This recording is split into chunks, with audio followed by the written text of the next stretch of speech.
Hello everyone, my name is Emily Bodwin. I'm a restorative exercise specialist and a neuromuscular massage therapist. So today we're going to talk about how to do some relaxing forearm and hand work.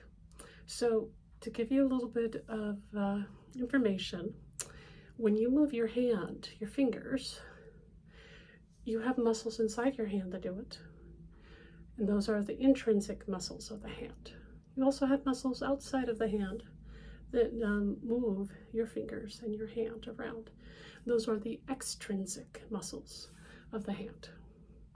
So we're actually going to focus more on the extrinsic muscles rather than the intrinsic muscles of the hand because they tend to get a lot more sore.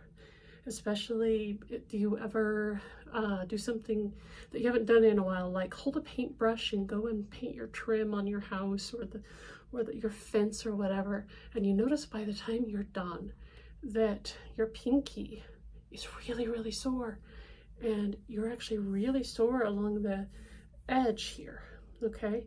So your pinky muscle here is a main stabilizer for your hand when you're holding things, okay? So the muscles on either side of this bone right here, this muscle right here, and this muscle right here is the muscle that moves the pinky.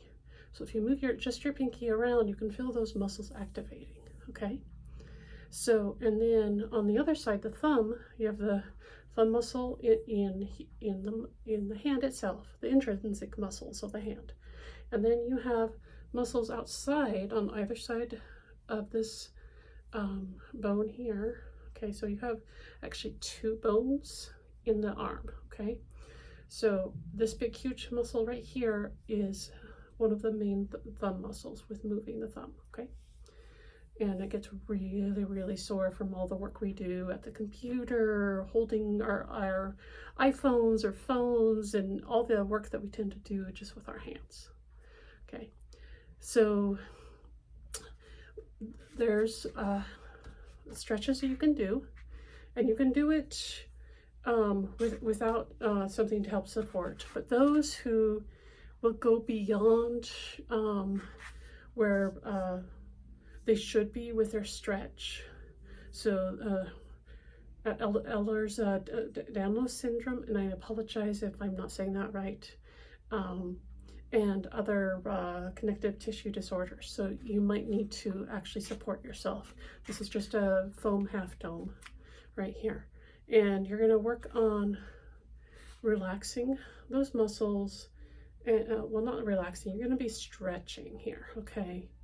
And stretching each of the thumb and each of the different fingers. And as you're doing that, you're gonna feel the stretch in the forearm right through here. Okay. Do this for 15 to 30, 45 seconds a piece. You can also use, like I said, a half dome or a foam roller or something to help support your wrist so that you're getting the stretch all the way through, okay? So that's the first one right there. And you're gonna feel it all the way up through here. Second one, a lacrosse ball or a tennis ball or whatever. You can put it directly on a table or wherever you are, your desk. And by doing it without holding it and working on yourself, you're going to be able to relax into this. So when you start massaging yourself, it's very hard for your brain and your body to relax. So if you can use something else to help you be able to relax into the massage, relax into the pressure that you're giving yourself, the muscles will relax more easily. So you're going to find a spot that's sore. You're going to hold it there for 15 to 30 seconds or more. If it's too sore, back off on the amount of pressure. So this amount of pressure versus this amount of pressure. Do you see that? Here versus here. It's a very tiny amount that you're looking for with the adjustment. Out of a pain scale of 0 to 10, 0 being no pain, 10 being excruciating, you don't want to go above a 7 or 8, ever. That leads into danger territory where you could actually start causing harm. I want you to hang out more around a 4 or 5. And what you're you're going to do is you'll start out, you'll tell yourself, this is a pain level of 4 or 3, and you're just going to hold it there. And over time, your muscle is actually going to start relaxing, and you're going to go down 1 or 2 points. And once you have, you can go deeper in that spot if it's a really tender spot, but my suggestion is actually to just move it slightly and work further along.